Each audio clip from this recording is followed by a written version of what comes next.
All right, everybody. So with cyber tech innovation and all the new technologies that are coming online, let's start with one that has been a growth area for some years and will continue to be a growth area for some years, the Internet of Things. With the rise of the Internet of Things, what is being done to protect the Internet of Things, or cyber physical systems as some people know them out there? And how are these systems that are being set up to run all of these IoT devices, how are they being protected? Donna, let's start with you. Sure. So first of all, Greg, thank you very much for having me. I was thinking Greg and company can get more done in one day, bringing people together, than many of us can do in weeks and months. So thank you. The Internet of Things is really both an opportunity for all of us, and it's a bit of a challenge in cybersecurity to help get things right. But there's a lot of good standards work that's being done in this space, thinking about what are the kinds of easy-to-use standards that we can put in devices today so that they can have the protections that are needed, but some of these are very challenging. So NIST, for example, just started some work in cryptography for lightweight devices, and what are some of the cryptographic algorithms that we can use in these tiny little sensors so they can protect the data that comes off of them. And then on the networking side, some of the work around software-defined networks we're seeing come into play, and the security opportunities there with zero trust networks to build stronger capabilities to pick up this kind of data and bring it back into the cloud, where we can do some great things from the hardware level all the way up the stack with virtualization and containers. So we really have a lot of opportunities here, and NIST is working with industry, government, and academia on a number of projects to be able to demonstrate how these capabilities can actually work with IoT devices. The big challenge is getting to all of the mass market in IoT and help them think about cybersecurity. Yeah, thanks.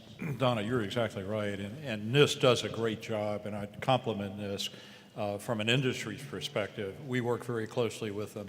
There are a couple of special publications that I'll call out that I think apply to Internet of Things. One is the 800 series, the special publication 800-193, which is on hardware resiliency, which is kind of the standards and things you need to think of as a hardware product designer that will make sure that if you are attacked, that you can keep going or bring your system back up.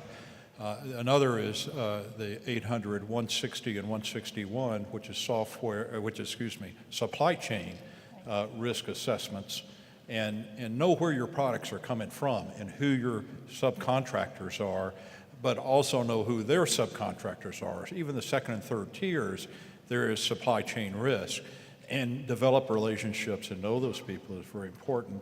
Now, our biggest product at HP that's an Internet of Things device is printers. Your networks are only as secure as the weakest link. And so we protect our printers the same way that we protect our computers, laptops, and desktops with the same architecture. And so when you're designing cyber architecture for IoT, you need to have a systems approach. And I think Suzette Kent said that earlier today. It really needs to be a whole systems approach in designing the print, the compute, even up to the 3D print that we deal with. They're all done within the same architectural protections for cyber. And Tommy, a lot of this goes into supply chain So Steve, I'm wondering, what is DHS in your directorate really doing to move supply chain security moving forward? Sure, thank you, Greg. Appreciate the chance to speak to this.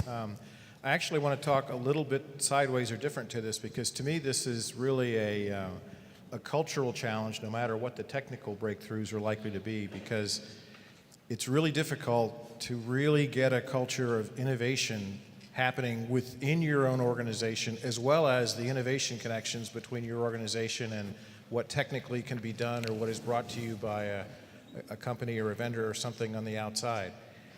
And it's really difficult because as complex as things are, it's hard to run and execute a real good series of tests or evaluations of some pilot, some experiment, some demonstration, and really learn from that what you need to capture the context to it so that people in your organization see that and know what happened, and you're in a position to make a business decision on maybe a new process or system or capability because you've run the sort of experimentation with it that is so important. And in a complex, really highly changing and adaptive world, having that culture of innovation and experimentation is probably more important than any particular breakthrough of one particular technical thing or another.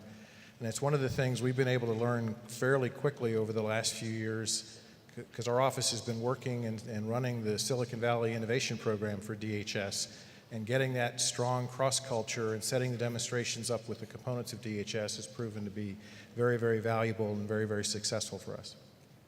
So I want to go way out into the future, talking about how the rise in quantum computing and how quantum encryption is going to go into all of the devices that are coming online now and the ones that even haven't been created 5-10 years down the road. In your opinion and your vision, how do you see that sort of morphing into where we are today? How do we get from where we are today into embracing the way that quantum computing is going to change the paradigm in cybersecurity? That's a great question. I think we're going to see more in the quantum information science field first before the quantum computer comes. In fact, I would even predict that a hybrid computer, a standard conventional computer using quantum capabilities and maybe a few qubits, then 1,000 qubits would come. And NSF is doing a great job in the Quantum Leap program, but we aren't investing enough in this country to get to where that future is going to be.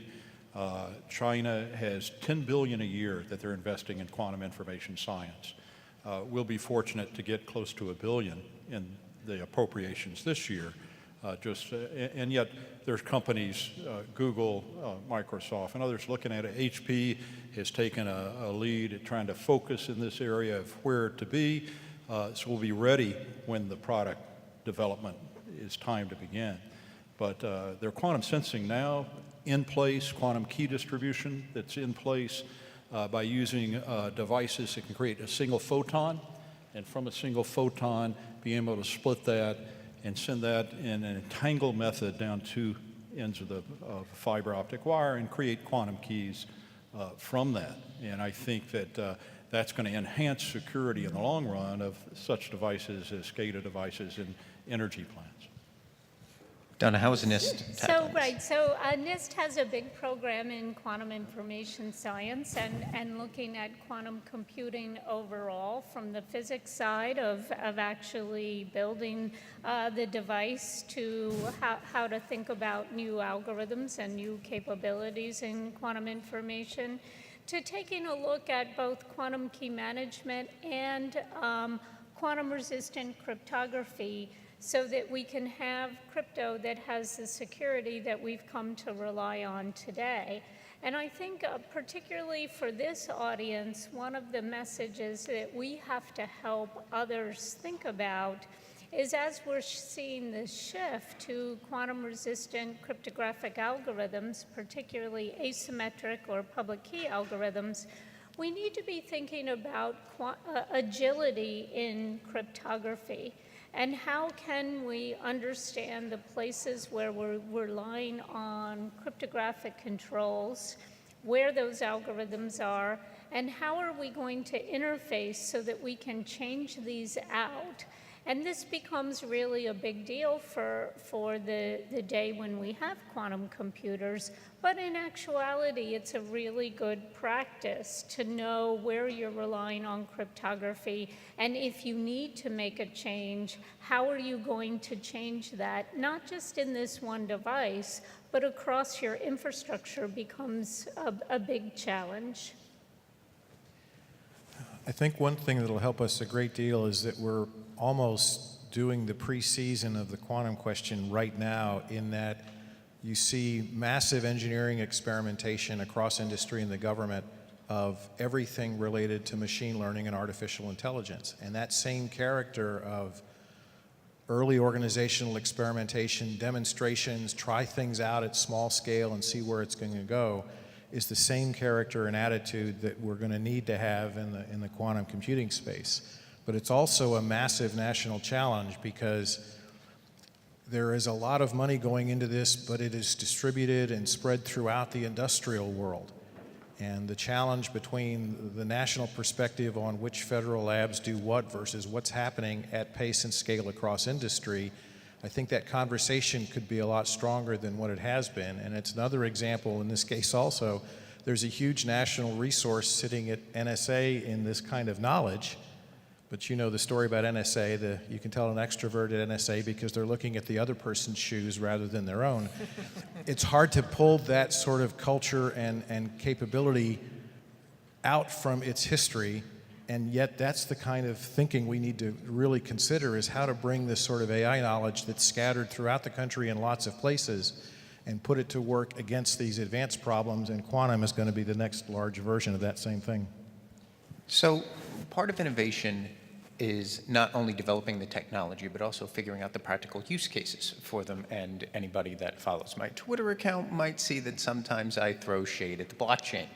I would love to open it up to the panel. Are there practical security uses for the blockchain? Because I hear about it all the time and I sort of roll my eyes, but I feel like if anybody knows that there's practical security uses of the blockchain, it's you three sitting on stage. So I'd love to hear about it. I just got back from Blockchain Live conference in London 2 weeks ago, and 10,000 people from all over the world talking about how do you apply it. And it's a tool, and as a tool, it can be used in many different applications. But I think from the security perspective, the one that's closest and being tested today is in the supply chain pedigree. So if you're looking at supply chain risk, and you want to know where parts came from and what batch they came from and who's had their hands on them and where they've been when, blockchain is a method, maybe not the most optimal method, but we're going to figure that out, where you know what's been going on. And I think the other potential application, and we're looking at it in file management of our 3D printers, is can blockchain be used for identity management? Who has the authorities to say print and push the button and let it go? And can you use a blockchain so you have some protection of private information anonymously within the chain, but yet still have the authorities and approval by the distributed group and distributed database? The answer from DHS is yes, because we've been running small-scale experiments and work between S&T and Customs and Border Protection and other components. Again, the distributed key management problem remains a real engineering challenge to make it work, but DHS is a part of the government that's defined by its engagement daily at pace and scale with everything industrially, commerce-wise, with many parts of the nation. So there's too many places where we're going to need that sort of capability that the blockchain concepts bring to you, and so we're looking at how to put that into practice and running experiments and pilots and demos as we speak. So just like in the IoT space, NIST recently published a NIST IR to help people think about security and IoT and how the challenges are similar to IT technology versus IoT and cyber physical systems, and to give people that kind of leveling background so they can think about it in their own environments. We have done the same thing with blockchain and recently finalized a publication that doesn't necessarily say blockchain is good or is bad, but here are the characteristics of blockchain, here's how it's used, here are some of the things that you have to consider for projects at scale and that sort of thing. So we're working with the technology at NIST, not necessarily from the